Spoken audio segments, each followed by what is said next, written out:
Please rise and say the pledge, and we'll let others join in through public comment and discussion. I pledge allegiance to the flag of the United States of America and to the republic for which it stands, one nation, under God, indivisible, with liberty and justice for all.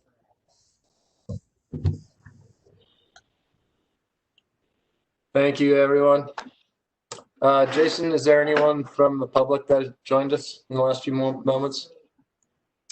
I have 0 showing for public. Well, this is the time for comment on public matters that are not on the agenda and within our jurisdictions. So, seeing there are currently no members of the public that want to address the board, we'll move on to new business. Disseminate information in support of levy. Yes. So send out some emails with some information, had a conversation with Deborah Silk, and have had some with Lance and Jack. And I'm going to pull up the agenda item. And this is an action item. And, you know, generally speaking, when it comes to levy promotion, employees of the district are not allowed to advocate either positive or negative for the passage of a levy. But there is a limited exception in the law that allows the board to authorize the trustees and the superintendent to use district resources to advocate in a positive way for the levy. Trustees are granted that ability with or without a motion because they are not paid employees, they're volunteer elected officials. And so in this case, and what would the departure, I think, would be from what we have done in the past, where we've always presented the facts and we will always continue to present the facts about the need for the levy. But this expressly allows me to say, please vote yes for a levy. It allows trustees to say, please vote yes. You can also dissent from that if you don't agree, but the board passed the motion unanimously to run a high school levy for $500,000.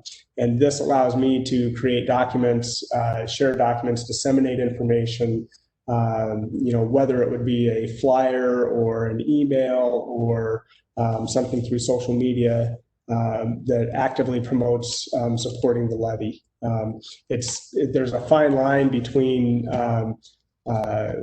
we'll call it campaigning to support a levy. And, you know, obviously when we put one out there, we have a feeling and a demonstrated need for those additional funds. But in the past, you know, like what the example I would use with Mark Lateau is, you know, we create yard signs that say, please vote. Technically, this would allow us to make yard signs that say, please vote yes, in support of that. Employees of the district, like Callie or Bill or a teacher, they're not allowed to do that on school time.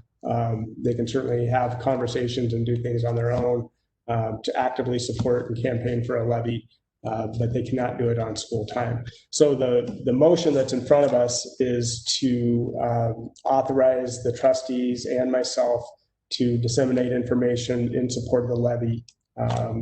And in that, it also includes a summary of the minutes setting the board's rationale and reasons for supporting the levy and approving the levy election. And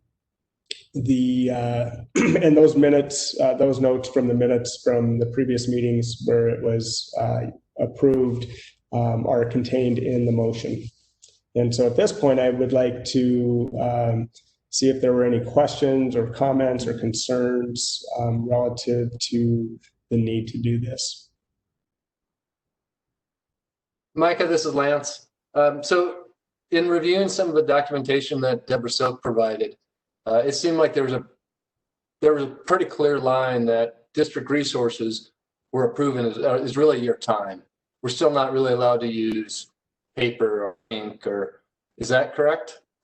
No, we can absolutely use district resources. What we cannot do is use a commercial like the district could not pay for a newspaper ad to say, please vote yes. We can't use it to commercially advocate for a levy. Doesn't mean that I couldn't have a conversation with the new editorial staff of the newspaper and explain our reasons and rationale, and then they could post something and do something on their own. But this allows us to use, if we're creating an electronic flyer, and that's where like the financial implications are minimal. It really is mostly my resources and time as an employee of the district. At this point, we've had discussion about whether or not we would send a mailer or do anything like that, and we're not inclined to do that because of the cost. There's other means to do that without getting into that. But like the KEF, the Kalispell Education Foundation, could certainly run a full-page color ad. They're not associated with the district in support of the levy. Thank you for the clarification. Hey, Mike, this is Scott. You've done a great job using social media to get information out on COVID. Are you sure that does not, if you were to do something with the levy, that does not mean that you're advertising through social media? Yeah, because social media is, it's not a service that we actually have to pay for. It's just an avenue and a channel for communicating information. And it wouldn't be any different than what we've done in the past with our levy promotions. The bigger difference would be the ability for me to say, please vote yes in support of the high school levy. Where in the past we would have said, please vote. Thank you. Appreciate that. Yep. Hey, Micah, this is Diane. Hi, Dan. Hi there. I think it's great. Yes, it's always concerned me that I wasn't able to say, please vote yes. So I'm glad to see this. Thanks. You're welcome. Hey, Micah, this is Rebecca. Hi, Rebecca. So with district employees who are salaried, so that what exactly is work and what is not totally, what are the issues about talking to a friend at a school-sponsored ball game, or are there kind of places where we're going to get into trouble with that? If it was at a ball game, and obviously well, I shouldn't say obviously, but the question is whether or not it's on the schools, whether or not that employee is working currently for the school. So if I were at a restaurant, or I was at church, or I was at somewhere and someone asked me a question about it, I could easily say, please vote yes for the levy. I believe that we need it. It's warranted for our district. But then if it was, let's say during parent-teacher conferences, and a parent were to ask a teacher about it, the teacher would not only be able to give the facts, and they would not be able to advocate for or against a levy. Thank you for the clarification. Hey, Are there any Micah. other questions? Yeah, I have a question. This is Will. When a levy's coming up, you oftentimes see yard signs out there, vote yes on levy XYZ. Who supplies those yard signs? That's not the district, right? No, the district does supply them. The ones that we have do not say vote yes. It just says please vote. So it's Kalispell Public Schools, please vote. So there's no advocacy for or against. So if you see one that is advocating vote yes on the levy, that's coming from somebody else, right? Like KEF or somebody. Yeah. Okay. And Will, I think in the past, the Chamber of Commerce actually put up some money, and I think the Kalispell Education Foundation, but put up the money to buy those yard signs. However, I think we could use Toyota funds, which is a raffle, to pay for signs if we needed to and wanted to. Yeah. And I know that Gwen is sitting with Callie right now. And she could probably answer some of those questions better than I as our officiant of elections for the district. Well, thanks. Gwen, did you have anything to add? I think you covered it, both Lance with the Toyota, because that has been our main source when we did purchase flyers and that sort of thing. But of course, again, never for or against. That's also where we purchased the yard signs. Previously, we've had an organization, kind of a parent organization or a community organization. And on different levies, we've activated that group, and they, had some donations and such that they have used. But yes, anytime it says yes, we have used. It has not been us; it's been one of our partners of some sort. Just like this year, the KEF has been a partner and potentially do some newspaper advertising, which is one of the things that we can do. So I think we've covered kind of the gamut of what we've done in the past.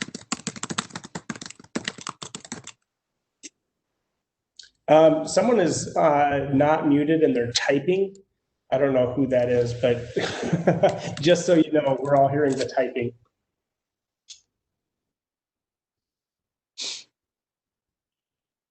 So are there any other questions or comments?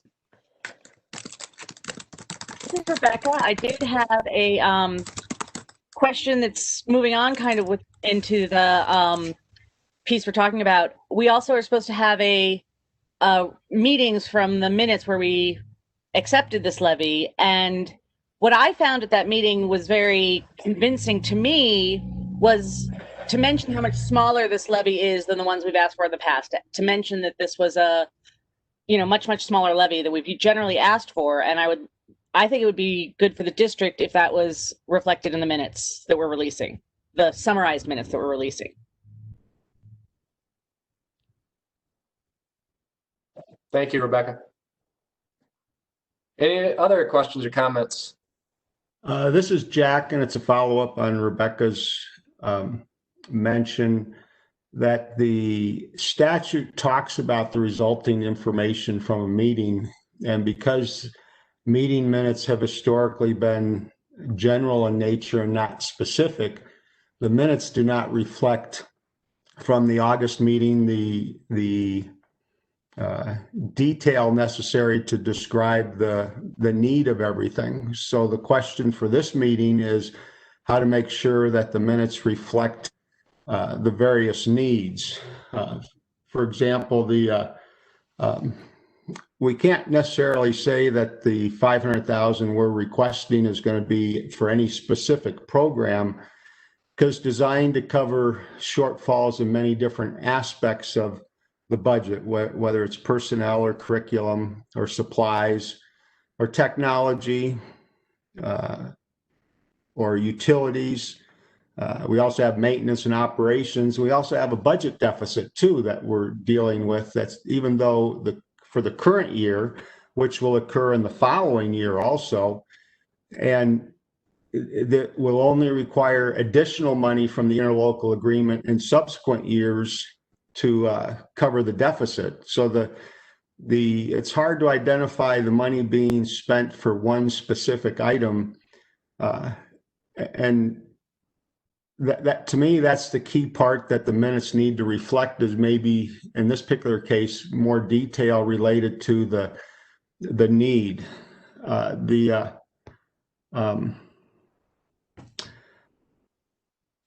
Some people may say something, well, you had extra funding from CARES or CRA to cover things. Well, those are designed to be one-time expenditures, but there may be some of those expenditures that will carry over that we're going to incur. We may not know what they are right now, but we should anticipate it. So the difficulty in all this is being able to say that the money is going to be spent for one specific item when there's many different items, including the budget deficit, that the money could be spent for, because we don't have assurances each year that we we'll be able to transfer money into the interlocal agreement as opposed to have a continue to need some money out of it to cover everything. Thank you, Jack. All valid points. Is there any other trustee that would have a question or comments?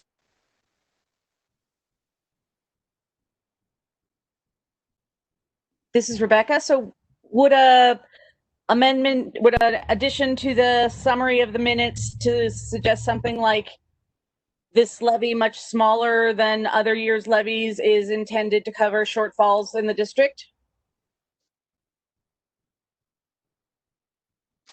I think the minutes can reflect that, even from this meeting.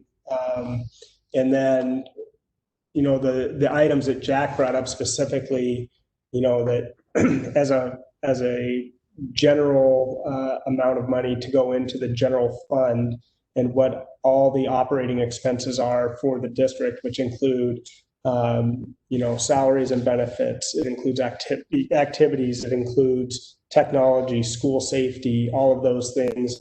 And we only share the facts. It's not an emotive literature that we're sharing, but really delineating what those specific areas are that would go to support in terms of funding. And even in the frequently asked questions component that I've put together, it does delineate those things, but it also addresses, what happens if the budget or if the levy doesn't pass. And, as a district, we know that it's really hard to nickel and dime individual programs, or, someone might say, well, let's cut activities, and or let's cut a football coach, and that might only, generate $3,000 savings out of a $500,000 need. And so we're really looking at, if the levy doesn't pass, it's probably going to be most impactful in the area of staffing, and that's just to maintain our current staffing and ability to operate our schools. That's probably where it's going to land. This is Jack. I think it's important to recognize that even though we might want to try and summarize it in a general phrase like Rebecca illustrated, the key is the minutes have to reflect the specific needs. The motion that's going to be made is not necessary to address it does not have to have language related to specific needs or the general needs. It just needs to create authorization to speak about it, because one of the documents that's going to be used to defend what we're doing is what the minutes reflect, and why it's necessary to create this one-time authorization.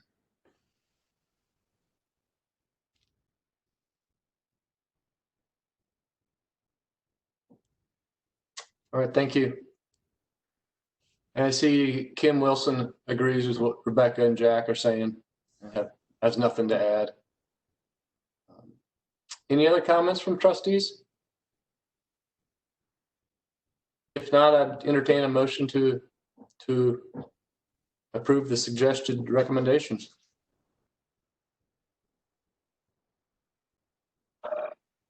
This is Will. I move that we approve the authorization as presented. Thank you. Do I need a second? And this is Sue. I second. Thank you. Further discussion? This is Rebecca. So does this motion include accepting the precise wording of the summarized minutes as presented in the document, or not? Or not? I don't really understand how this works. Lance, can you read the motion that's on the main page that Micah sent, that is part of the agenda? Yes.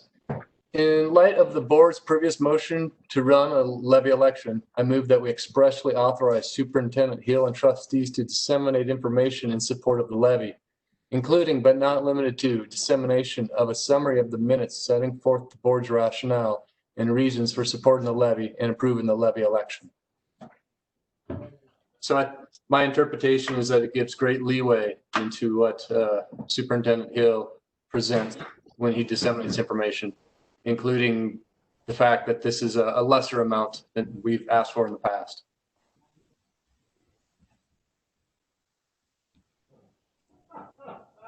Mark, that help, Rebecca? if you had some comments.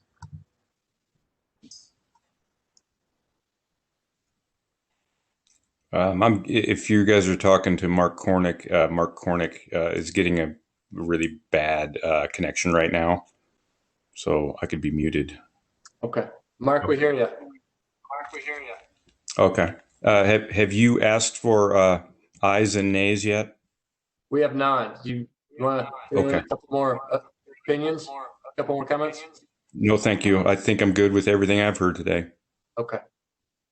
Remute Anyone me. else? Mark, how do you vote? I vote aye. Thank you. Diane, how do you vote? Can you hear me? Yep, we can hear you. I vote aye. Jack? Yes. Scott? Aye. Rebecca? Aye. Sue? Aye. Amy?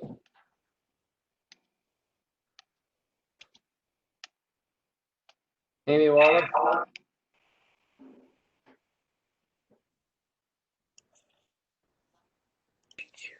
Go ahead, Amy. Okay, we can come back, or Amy, you can type it in the chat. I vote aye. Will, how do you vote? Aye. Kim, how do you vote? Kim writes in the chat that she votes aye. Is Ursula online with us? Does not look like it, no. Okay. And Amy? Well, of the trustees that voted, 9 of us voted unanimously. Aye. That takes us through our agenda. Any other final words for Mr. Hill?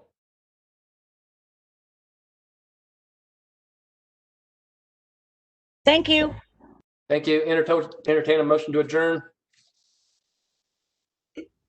So moved. And a second. And second. Thank you.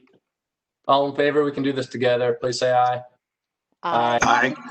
Aye. We'll say the motion carries unanimously. Thank you all. Have a good lunch. Thank you, Thanks, you everybody, too. for joining today.